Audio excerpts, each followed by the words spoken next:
Bueno, el balance de este año de la Mega Causa 3, que estaría casi en su séptimo año, sexto año.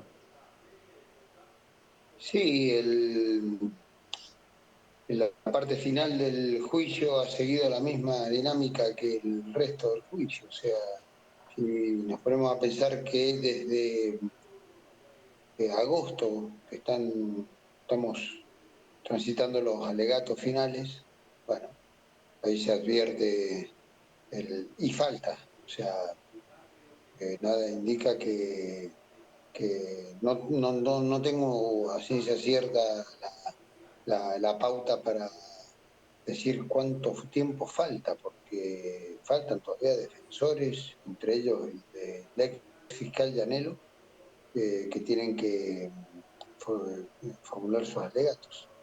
En realidad es, como yo lo planteo en mi último libro, el formato del, del Código Procesal Penal mixto es inadecuado para estos juicios. Ya está, ya es evidente que esto es así y más aún queda palmariamente demostrado cuando las audiencias no son sucesivas, Claro. sino se espacian incluso cada 2 semanas o así fuera una semana. Así que esa es la parte vacía del vaso. La parte llena es que, bueno, que no se discontinúa, que sigue transitando el juicio hasta su terminación, que va a ser con la sentencia, o sea, y bueno, y después un eventual espacio de discusión que sigue a los alegatos finales, que evaluaremos. Hay nulidades planteadas que hay que contestar, hay nulidades esbozadas que no las vamos a contestar, porque nulidades que los defensores han dicho y voy a plantear la nulidad y después no lo completan, pero, o sea, las primeras hay que contestar, o sea que falta todavía. Y, pero ya está en la recta final, eso es la parte positiva de todo este trámite que ya lleva largos años. Cada juicio deja cosas nuevas sobre la problemática de las violaciones a los derechos humanos, se ha ido construyendo a través del tiempo. ¿Cuáles serían para ustedes las principales, no sé si decir enseñanzas o las principales, eh, Como novedades, sí, como aspectos que yo he observado en este juicio en particular que no he visto en otro. Por ejemplo, en este juicio hay muchos casos de supuestos, comillas, enfrentamientos que no son tales. Por supuesto, los defensores no coinciden en esta idea y han dicho que son enfrentamientos. Nosotros hemos eh, fundamentado por qué no son enfrentamientos, sino que son, como se denomina técnicamente, ejecuciones sumarias. Esto es, cuando se detecta alguna persona vinculada o no a la subversión, eso es indiferente para lo que estamos hablando, en vez de ser aprendido con las formalidades de la ley que regía en ese momento en San Juan y en todo el país, en vez de ser aprendido, es ultimado y ultimado en forma violentísima y luego a eso sigue lo propio del aparato terrorista, que es disimular ese homicidio bajo el manto de un enfrentamiento. Claro, lo que pasa es que los autores de esos homicidios nunca pensaron que el hecho iba a ser ventilado en un juicio oral y público, que es el ámbito propio donde surgen todos los detalles. Y bueno, y las tesis defensistas que he escuchado hasta el momento no han podido refutar la acusación en esos detalles en los cuales nosotros sostuvimos que los casos de enfrentamiento no son tales. Pero bueno, es una opinión, esto va a ser uno de los puntos contradictorios que deberá resolver el tribunal.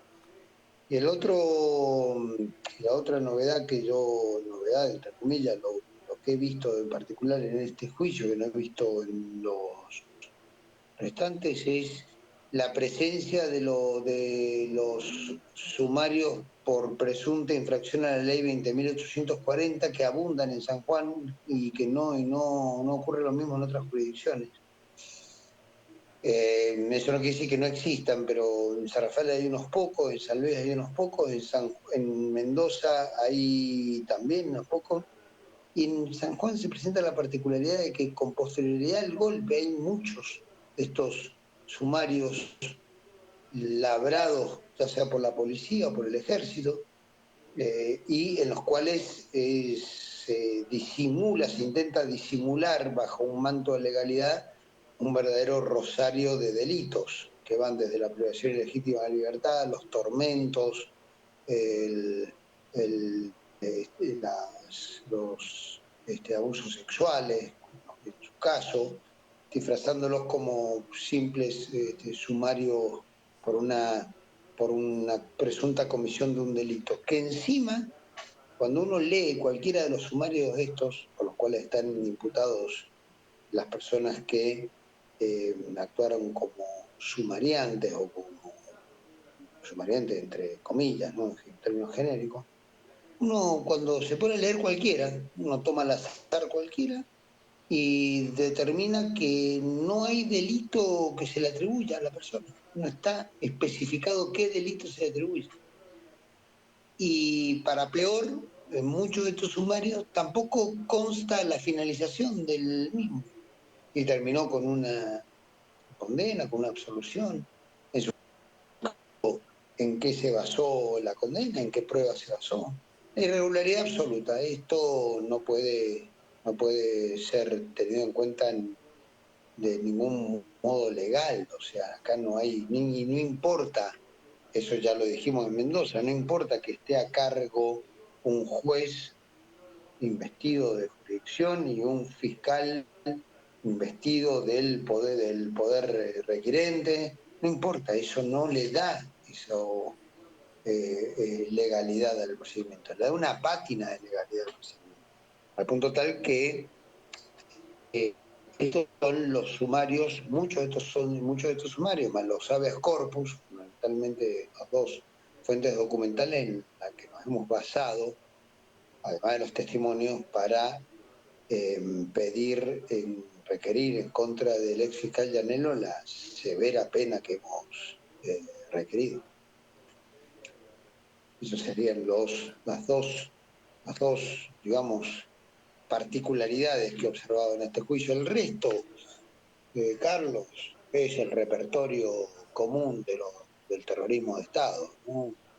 Mendoza, en San Luis, en San Juan, en Buenos Aires, el circuito del terror, ¿no? El secuestro, la tortura, la, la detención ilegítima, los abusos sexuales y, en algunos casos, la desaparición forzada, y en otros casos, la muerte, bajo estos simulacros de enfrentamiento, y si no, el blanqueo del detenido que es conducido a la cárcel de Chimbas, que permanece ahí o es conducido a otro penal del país o a varios penales del país, o directamente se lo deja en libertad. O sea, esto demuestra el poder que tenían los captores sobre las víctimas. O sea, esto, si uno intenta buscar un patrón, no lo encuentra. No hay un patrón por ejemplo, por militancia de la víctima o no militancia, por la edad, por la ocupación, por la profesión. O sea, es tan caprichoso esto que sigue el capricho propio del aparato represivo, que así decidió la suerte de las víctimas en todo el país. Entonces, esto es un aspecto a determinar, o sea, lo común, por un lado, con el resto del terror estatal y lo particular que tiene San Juan. En rigor, los juicios por delitos de lesa humanidad en San Juan han sido intensos, los tres. Ya hay mucha prueba, está la prueba que se encontró de los libros del T2, que nosotros hemos utilizado también como material probatorio, lo cual no existe en Mendoza, no existe en San Luis ni en otras jurisdicciones. No sé, me atrevería a decir que San Juan es uno de los lugares donde más documentada está la represión ilícita. Así que este es un juicio que también va a pasar a la historia de San Juan, ¿no? Por sus particularidades. Cada juicio tiene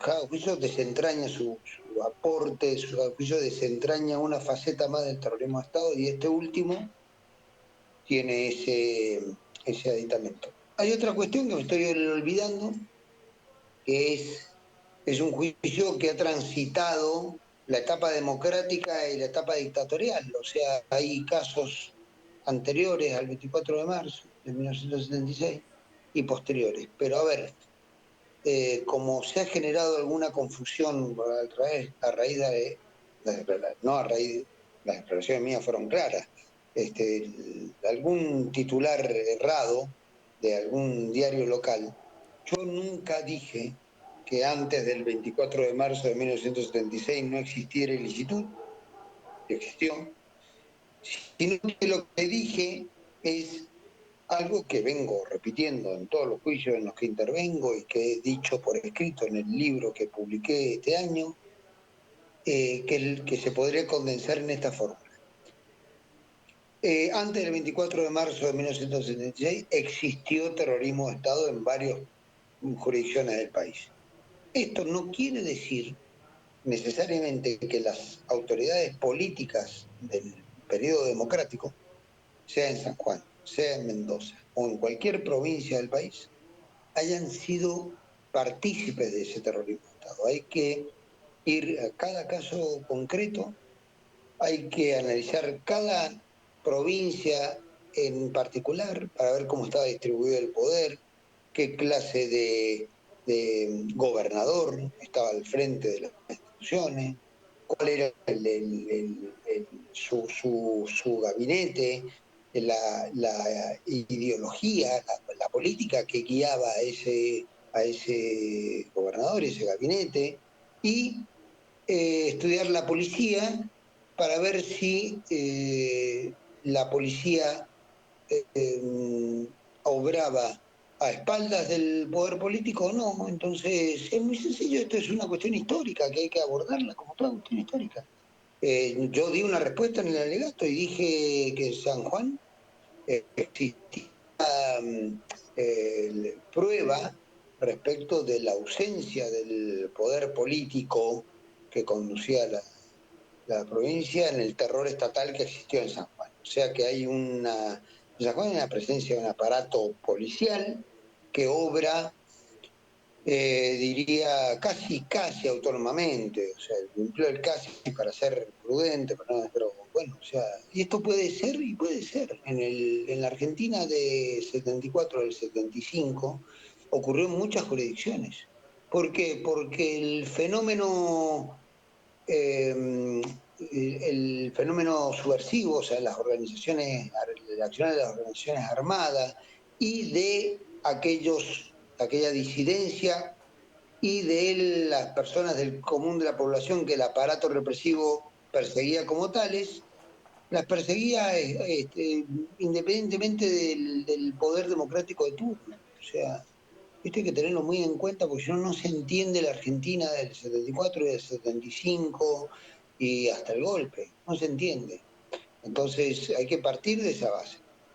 Habrán en algunas jurisdicciones compromiso político con los actos terroristas, en otras no. Pero yo en San Juan elaboré la hipótesis en la acusación y entiendo que en lo que he escuchado hasta el momento esa hipótesis no ha sido refutada.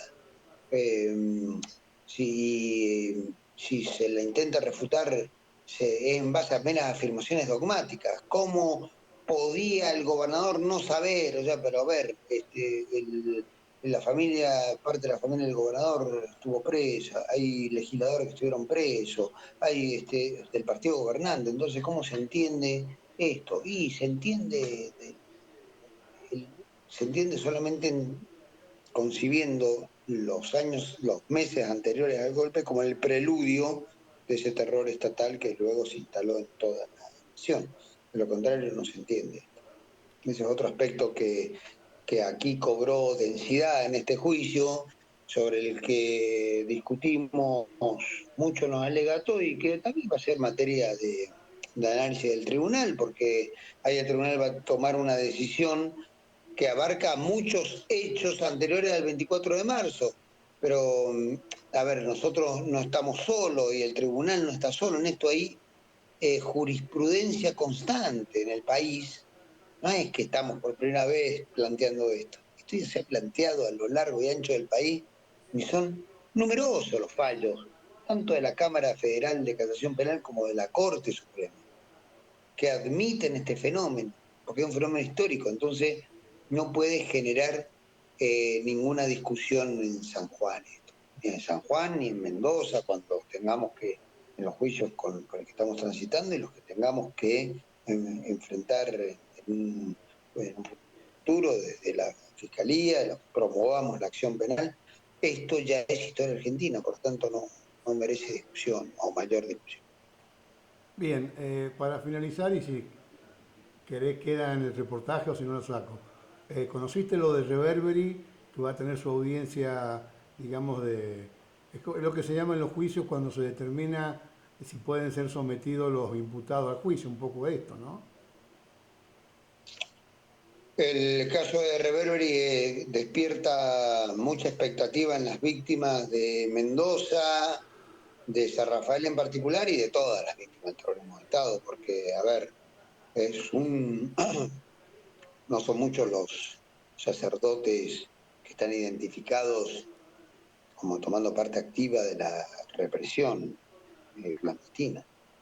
En el caso de Reverberi, como sabemos, alcanzó a fugarse a Italia, valiéndose de su ciudadanía, y hasta ahora lo viene logrando la impunidad. Pero parece que esa impunidad está llegando a su fin, porque las autoridades italianas van a enfrentar ahí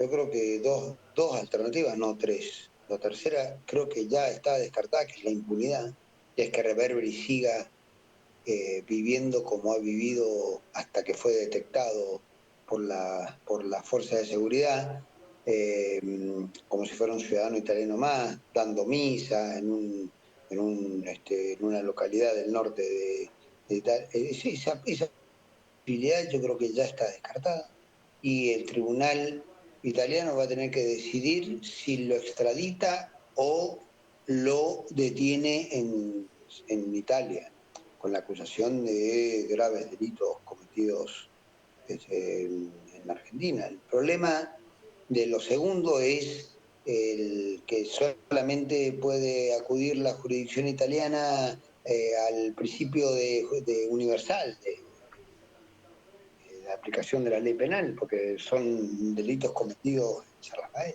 Argentina. No hay sede del principio de territorialidad. Reverri no cometió ningún delito en Italia, ningún delito de lesa humanidad en Italia, que sepamos. Los cometió a miles de kilómetros de allí, entonces.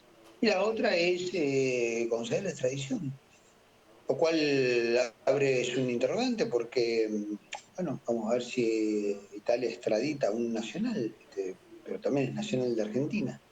O sea, es uno de los grandes temas que tenemos para resolver el año que viene. ¿No?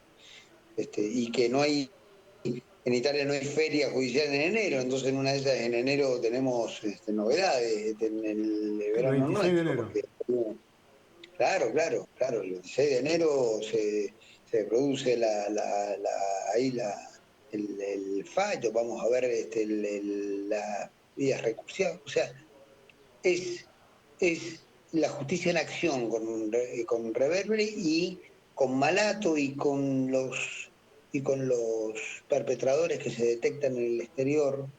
El tema es que no sea su doble ciudadanía o un país extranjero un refugio para que estas personas estén tranquilos, sino los graves delitos que han cometido como afectan a la humanidad entera, bueno, la humanidad entera, inclusive la de los países que están en donde están refugiados, la que está interesada en perseguirlos. Bien.